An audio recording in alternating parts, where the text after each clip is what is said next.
What's up guys, today we're going to do a little video on how much it cost me to live in Wellington, New Zealand.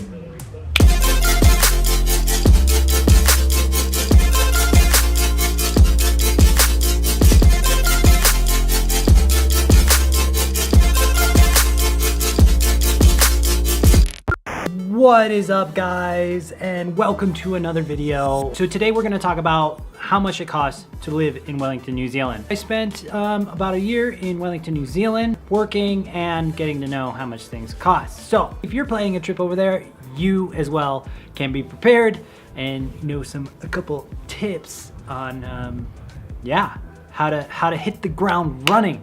Okay, first I'm going to present an Excel spreadsheet. Yes, for the whole year that I lived in New Zealand, I did an Excel spreadsheet and tracked everything I spent, income I made, and what I bought and stuff like that. I know, super tedious, but looking back on it now, it's super awesome, and now I get to show it to you guys. So for rent was about 150 NZ per week. To break that down to USD, it's about $450 for rent per month.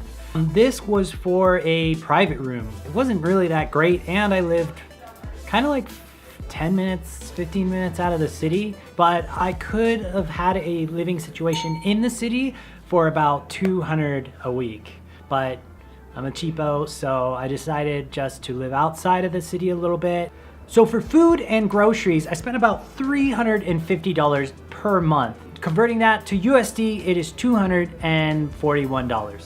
Now, I have to put a little disclaimer out there. I was working in a bar and I got one free meal every dinner. I got that free dinner most nights, probably like 5 nights a week. And since I was a manager, I got $50 credit to buy dinner on my days off. Just throwing that out there. Maybe you'll be in the same position, or actually I recommend working in a bar or working in hospitality, because in New Zealand, they feed you, which is freaking awesome. Love it. Okay, transport. So I had a vehicle. I decided when I landed in New Zealand that I was gonna live 15 minutes out of the country, and when I compared buying a motorcycle and paying for the gas versus paying for the bus, it actually turned out to be cheaper as buying the bus pass. So it was an obvious choice for me to have the freedom of buying a vehicle.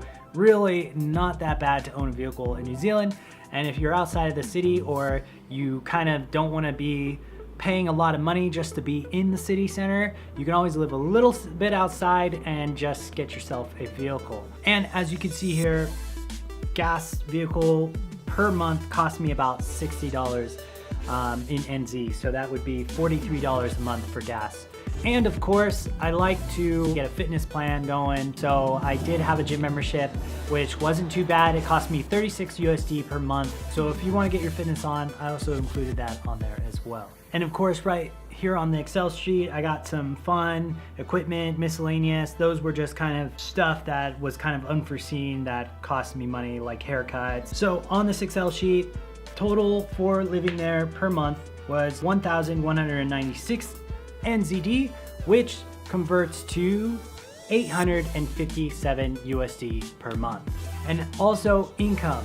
So my total income was 3,311. This is also including the holiday pay that I took out because I was about to get on a trip. So realistically, my monthly income was more like around 2,500 Aussie dollar or New Zealand dollars. All right, and so those are the numbers. Let it soak in. Think about what you would do with those numbers. I did live pretty good. I did get to kind of travel around quite a bit. I did do a North Island motorcycle adventure. I'll add a link to another video if you want to check that out. And every weekend I did go on some Sunday fun day trips where I would go out, I'd pick a direction and I would just drive, and I saw some pretty amazing places just by doing that. I mean, New Zealand, you're 15 minutes away from something amazing anywhere you are. So last second tips on rent. Obviously, if you're in the center, more expensive, outwards, less expensive. I first went there on an Airbnb, and then from my Airbnb, I just asked the lady if I could just stay, and so we worked out a better price. Tips for food shopping are your commercial markets are gonna be Countdown and New World. I like New World because it had a lot of kind of fresher organic ingredients. Well, everything's really organic in New Zealand.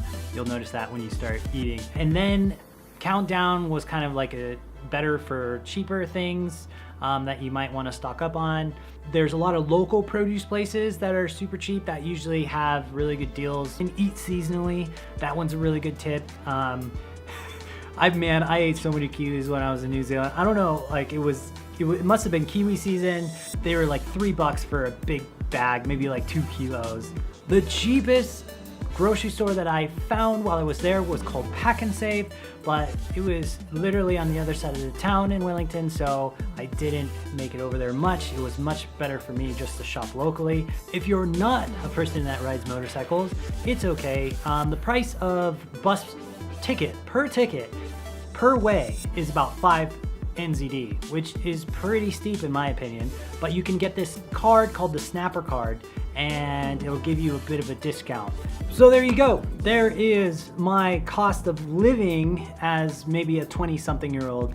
There is nothing in there about beer or kind of going out late night. I did it a few times, but to be honest with you, it costs a lot of money, and I decided that if I was saving money, I didn't want to spend my money on going out all the time. So basically it cost me 850 USD to live in New Zealand, and I made somewhere around 2,500 NZD, which I mean, I guess it translates to about a little under 2,000 USD. I was able to save about 500 USD per month, which allowed me to go on motorcycle trips and adventure trips. Once I left, I worked there for about 8 to 9 months, and I left with about $5,000 saved.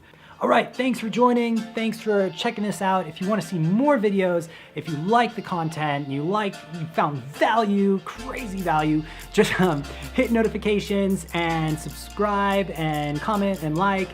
But yeah, that bell, hit the bell, get notified when a new video comes out so you can start thinking about travel and going to cool places and seeing what the world has to offer. So remember, get in to getting out, and we'll check you later.